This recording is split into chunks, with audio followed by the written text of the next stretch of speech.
बार्शी तालुक्यातील बाभळगाव येथे 150 वर्षापूर्वीचा कुणबी दाखल्याची नोंद आढळली आहे। बाभळगाव येथील गणेश बाबर यांना 150 वर्षापूर्वीचे कुणबी नोंद असल्याचा स्टॅम्प आढळून आलाय। त्या आधारावर गणेश बाबर यांना कुणबी दाखला देण्यात आलाय। बार्शी तालुक्यात कुणबी दाखला देण्याची मोहीम सुरू करण्यात आली आहे। मराठा आंदोलक मनोज जरांगे पाटील यांनी कुणबी दाखल्याच्या आधारावर मराठा समाजाला ओबीसी कोट्यातून आरक्षण देण्याची मागणी केली आहे। बार्शी शहरात सकल मराठा समाजाकडून साखळी उपोषण सुरू करण्यात आलंय। तालुका प्रशासनाकडून कुणबी दाखल्याची नोंद आढळणाऱ्या मराठा बांधवांना ओबीसी प्रमाणपत्र देण्यास सुरुवात झाली आहे।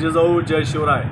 मराठा समाजाला सरसकट ओबीसी मधलं आरक्षण मिळावं या मागणीकरता मराठा योद्धा मनोज जरांगे पाटील हे जीवाचं रान करून महाराष्ट्रामध्ये लढत आहेत। जरांगे पाटलांच्या आक्रमक आंदोलनामुळे जरांगे पाटलांच्या नेतृत्वामध्ये मराठा समाजाच्या एकजुटीमुळे सरकारनं शिंदे कमिटी नेमून जिथं कुणबी नोंदी सापडतील त्यांना प्रमाणपत्र देण्यात यावं असा सरकारनं आदेश काढला।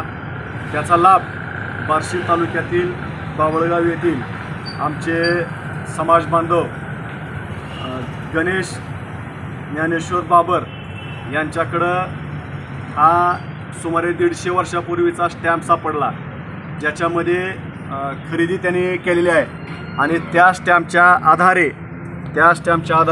आज त्यांचं कुणबी प्रमाणपत्र आलेलं आहे। आज कुणबी प्रमाणपत्र त्यांना केवळ मराठा समाजाच्या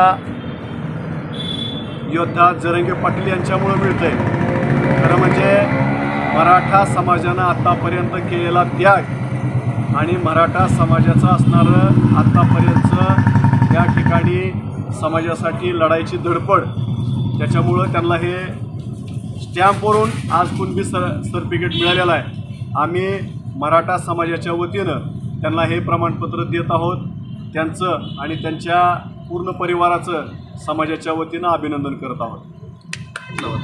बाभळगाव येथील हे आमचे समाज बांधव आहेत, त्यांना हे प्रमाणपत्र देण्यात येत आहे। ताज्या बातम्या पाहण्यासाठी प्राईम महाराष्ट्र न्यूज चॅनलला सबस्क्राईब करा।